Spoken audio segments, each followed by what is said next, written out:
শুক্রবার বেইজিং এর গ্রেট হলে স্টেট সেক্রেটারি অ্যান্টনি ব্লিনকেন ও চায়নার প্রেসিডেন্ট শি জিনপিং বৈঠক করেছেন। ওই বৈঠকে প্রেসিডেন্ট শি জিনপিং বলেন, প্রতিদ্বন্দ্বী নয়, আমেরিকা চায়নাকে অবশ্যই পরস্পরের অংশীদার হতে হবে।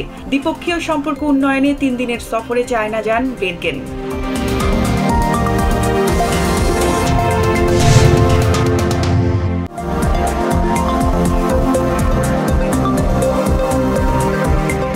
গাজা যুদ্ধ ও ইসরায়েলকে অর্থ সহায়তা বন্ধের দাবিতে সারা দেশের অন্তত 20টি ক্যাম্পাসে বিক্ষোভ চলছে। বৃহস্পতিবার বেশ কয়েকটি ক্যাম্পাসে পুলিশের সঙ্গে বিক্ষোভকারীদের সংঘর্ষ হয়েছে।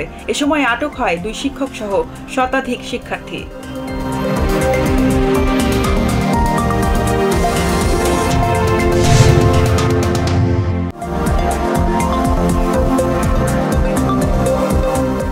চলমান বিক্ষোভের গ্রাউন্ড জিরো নিউ ইয়র্কের কলাম্বিয়া ইউনিভার্সিটিতে 10ম দিনের মতো বিক্ষোভ অব্যাহত রয়েছে। বিক্ষোভ দমনে ন্যাশনাল গার্ড মোতায়েনে হাউস স্পিকারের দাবির বিরোধিতা করছেন নিউ ইয়র্ক সিটি মেয়র। বৃহস্পতিবার তাদের সঙ্গে সংহতি জানান কংগ্রেস ওমেন ইলহান ওমার।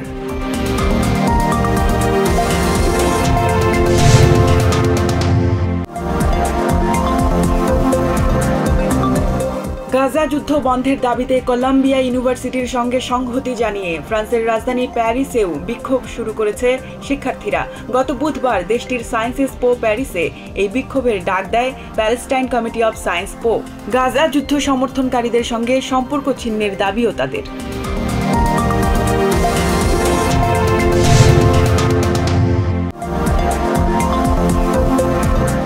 গাজায় চলমান যুদ্ধের মধ্যেই ইসরায়েল সরকার অধিকৃত পূর্ব জেরুজালেমে বসতি স্থাপন প্রকল্প জোরদার করেছে।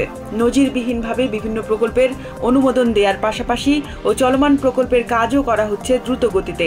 এই অবস্থায় 2 রাষ্ট্র সমাধানের উদ্যোগ বাস্তবায়ন অসম্ভব হয়ে পড়বে বলে মনে করেন বিশ্লেষকরা।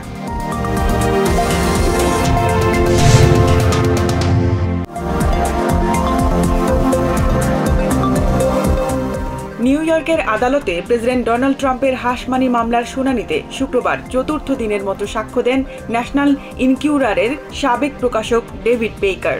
এদিন সকালে আদালতে উপস্থিত হন ট্রাম্প। গণমাধ্যমকে ট্রাম্প বলেন, এই মামলা ভয়াবহ ও অসাংবিধানিক।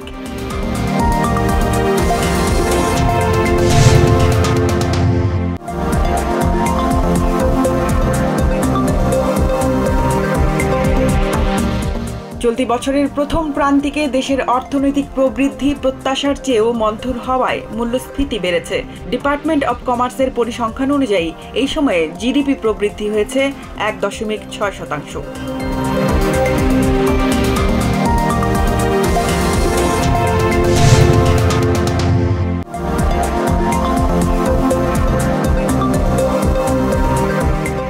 নিউ ইয়র্কের লুইস্টন টাউনে স্বল্প সময়ের জন্য বাড়ি ভাড়া নেওয়া নিষিদ্ধ করেছে টাউন বোর্ড। আবাসিক এলাকাগুলোতে 30 দিনের কম সময়ের জন্য কোনো বাড়ি বা ঘর ভাড়া নেওয়া যাবে না। অপরাধমূলক কর্মকাণ্ড ও বেশ কিছু আশঙ্কা থেকে এমন পদক্ষেপ নিয়েছে টাউন বোর্ড।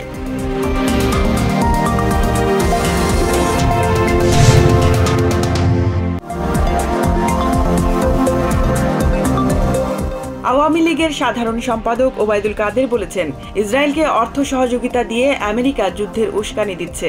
এর মাধ্যমে তারা গাজায় গণহত্যার পক্ষে অবস্থান নিয়েছে, যা মানবাধিকারের সুস্পষ্ট লঙ্ঘন। বাংলাদেশ সময় শুক্রবার দুপুরে ধানমন্ডিতে সংবাদ সম্মেলনে ওবায়দুল কাদের এসব কথা বলেন।